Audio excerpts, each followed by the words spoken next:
Hey, what's up, everybody? It's your boy Trav. I got my main man, Rebellious D. That's right. That's right. And as you notice, we got a man down today. That's right. He is not. JoJo himself is not here. You know, and he couldn't take the heartbreak, is what it is. Our Couldn't show's going on hiatus till July 13th. Yep. He couldn't muster the courage to come on. He couldn't do it. He said, guys, y'all handle this. That's right. That's right. He passed the torch, passed the buck. Right. Hey, That's we right. running with it, baton style. So, you know, what episode we on? Episode 11. Episode 11. Lois. It's got Four a more to go. long ass title. Mm-hmm. We're just gonna leave it at that. Episode 11, Superman and Lois. Break it down. This is a brief reminiscence in between cataclysmic events.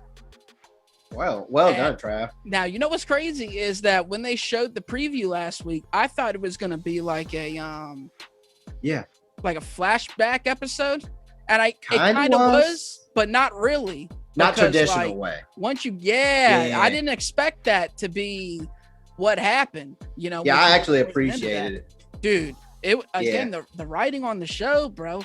Flash, take notes. Yeah, I mean, these are the same writers. This is wild. I don't know if it's the same writers. I don't know if it's the same writing. I'm starting to question that. Yeah, because but this show is just so well done. So well. And it was a refreshing take on a flashback on Superman, something that's been explored over and over and over again. Mm-hmm. But it was quick. They gave you subtle moments, and it's jump and jump and jump. So I loved it. And you know, and I was as Banks says, I was smiling ear to ear because when Did your jaw drop? No, my jaw didn't drop, but I was smiling because they had that moment when they was in the office late at night. They was looking at the board, and he was like, "I need to head on out," or whatever. Mm-hmm. And you know, she was like, "You got a hot date?" And he was like, "Nah, ain't nothing like that," or whatever. Mm-hmm. And she told him, like, you know, "Hey, I can talk to boss man and get you your own beat section in the paper." And he was like, "Nah, I like what I'm doing." And you know, she was like, "Is it the work or the company?" And like them going back and forth flirting, man, it just made me smile, man. Yeah, it was the chemistry. Like I think you've mentioned it a few times since we've been covering the show. The chemistry is just so good. Yeah, they got the acting is so good. It's just, yeah, you can actually feel that heat. You know what I'm saying? Hey, and they showed it in the bed sheets. Yes, they did. Lois actually took out a low level villain. Yeah, she did. I appreciated that. Lois dusted him off. I wish I could remember his name. I don't even know the villain. I don't think they gave him a name. I know it was like, you know, he was going around taking on minorities, like something. He was probably like trying to force people out of the neighborhoods with arsony and stuff like that.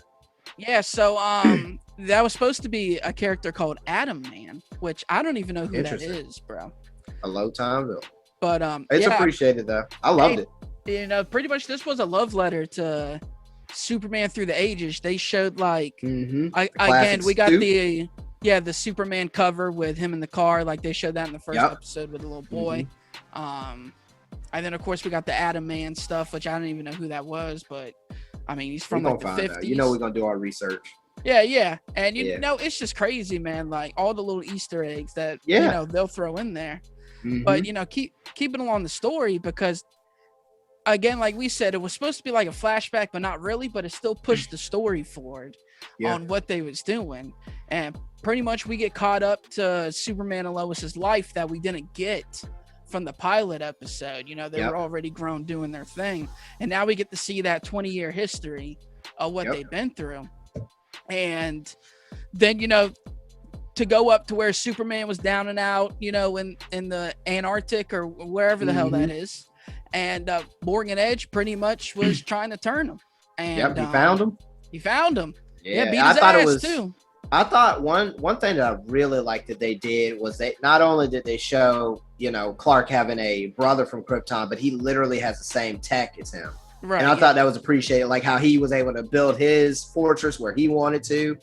And that answers our question from last week. He had his own Fortress of Solitude, if you want to call it that, because his dad was kind of like a drunk, but we're going to get there. So, well, also, too, Superman had the piece that they were looking for. What do you know what they called it? The Resignator? Yeah, it's something like that. I think it was a Resignator.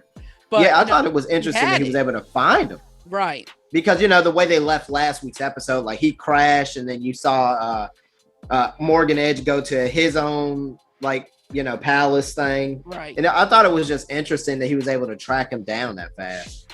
So.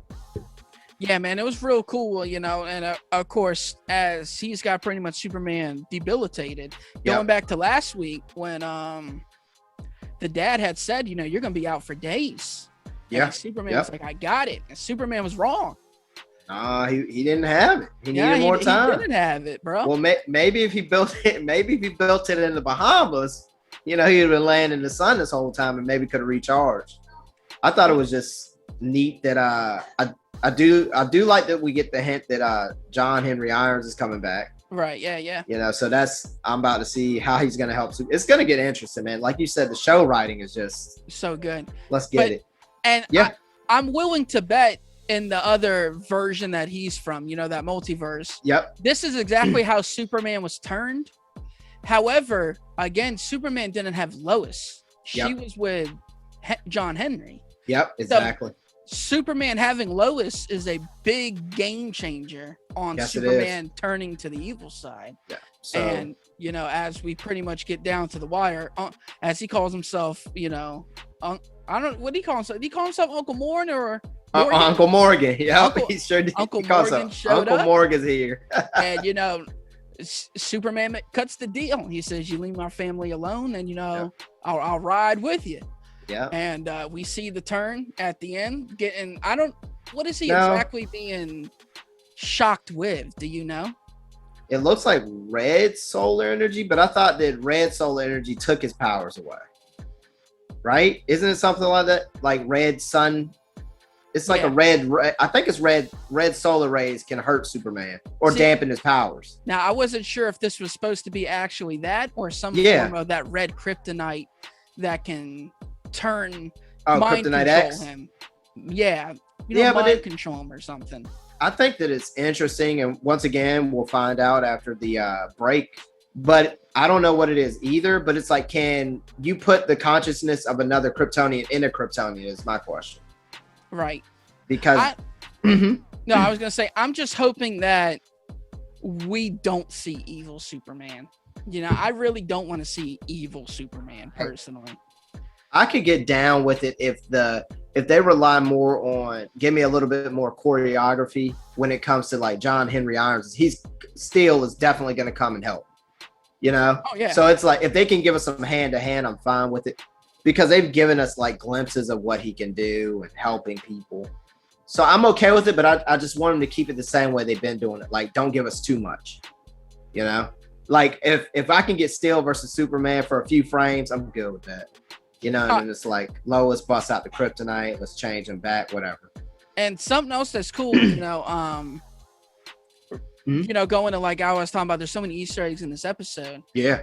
Even outside of like the comics, like pop culture Easter eggs, because I don't know if you watch Seinfeld, but Seinfeld, turned into one of my favorite sitcoms. Mm-hmm. And Jerry Seinfeld is a huge, massive Superman fan, and he always had like a Superman magnet on his fridge throughout the show. And they just threw a little Easter egg in there of them watching Seinfeld. And I thought it was cool that Superman also in return was a Seinfeld fan in his world. And I was like I've seen Seinfeld, it's definitely something that I've caught on TV a few times growing up and stuff like that, in and out. And I did not know the part about him being a huge Superman fan. Thanks for dropping that on me. Yeah, he talks about it in his stand-up all the time too, Jerry. So, I'm waiting for them to do a Shaq reference because Shaq always wore the Superman necklace. And he got to play Steel. Right. Which wasn't a terrible DC movie either. Not when it came out, and not when you think of superhero movies from the 90s. Because it didn't, once again, it's kind of like one of those things where they relied on practical effects, and your movie can hold up better when there's not a lot of old school CGI in it, you know what I'm saying?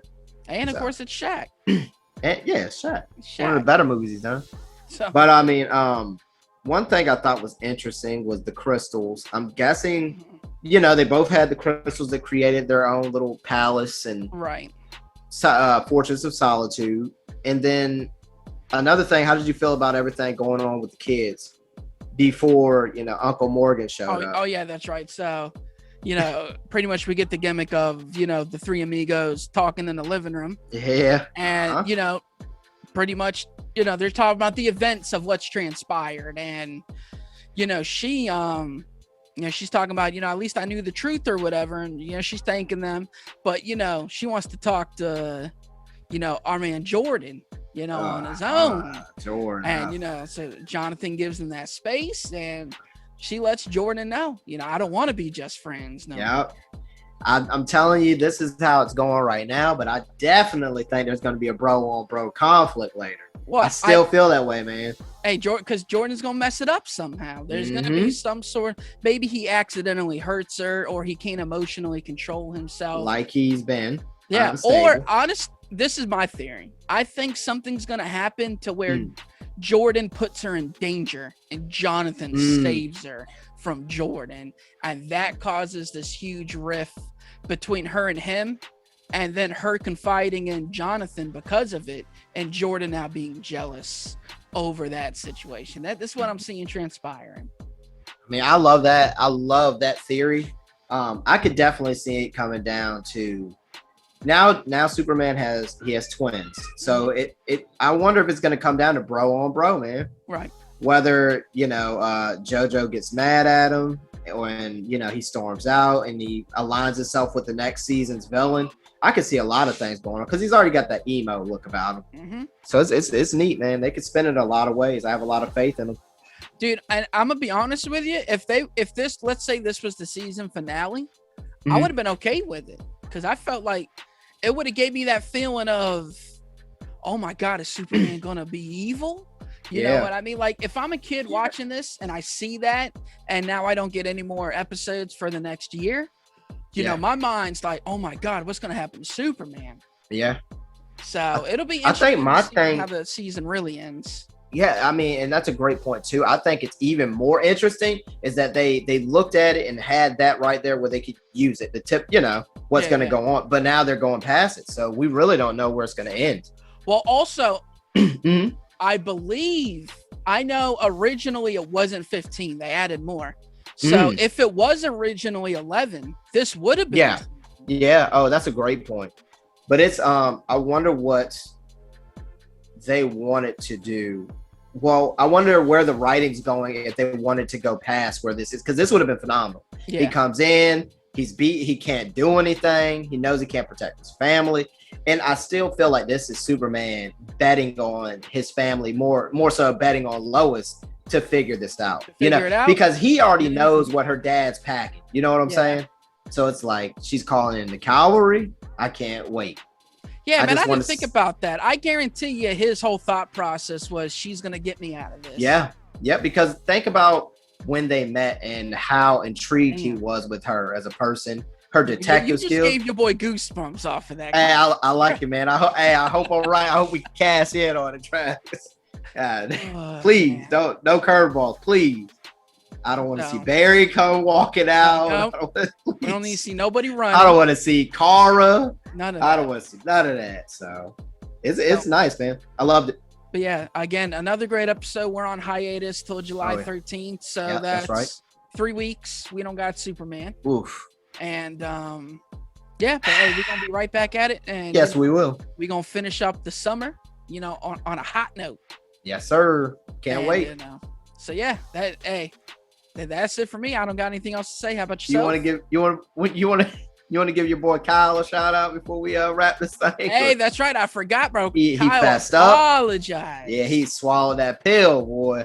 Right. And he said, hey, and Lois even said, you don't got to be sorry. And he was like, no, I do. Mm-hmm. I do got to be sorry. That is one which thing from Clark's memories that I really liked. One scene was him going to talk to Lana when he got back in town. Yeah. And he sees that she's moved on. Yeah. That was good, man. I love the transition, like I said. Because they really don't talk about how long he was gone. Like you can only 5 years, maybe 6 years. I don't know, that's still and then we got a little Martha Kent. And it was true, man. People move on. I mean, he's gone for 5 years. And we don't even know. Did he tell her? Did he up and leave? You know, who knows? So I mean, yeah, she moved on. He saw it. It broke his heart. Yeah. But you know, hey, it was good, man. Moved to Metropolis, met Lois Lane, and hey, the rest is history. Trav, go ahead and take us out of here. Hey, man. So, you know, of course, man, we want to thank everybody for watching. As always, leave in the comments. Let us know about the Adam-Man situation. Right. It's something that we're not real versed in. We don't know all the details. So, I mean, anybody got any insight? That's right. Anything. In the comments. That's right. Hey, you know we respond. You know we talk. Make sure y'all like, follow, subscribe to the channel. Trav, tell them where they can find you at. Hey, that's right. And you can find your boy at ZK Audio on Instagram. You can find me on the Twitter at TRAVIOS ZK. And of course, man, where they gonna find my boy Rebel D at? That's gonna be rebellious _D23 at Instagram.com. Till next time, thanks for watching. Hit those likes. That's right. Thanks again, everybody, for watching another episode of Leveling Up with Benjamin Banks. Make sure you like, follow, subscribe to the channel. Podcast, we got that too. Make sure you give us a thumbs up and hit that bell for further episodes and notifications. Thanks a lot to our patrons. And if you don't mind, join the Patreon. We'll be having new specials coming up soon.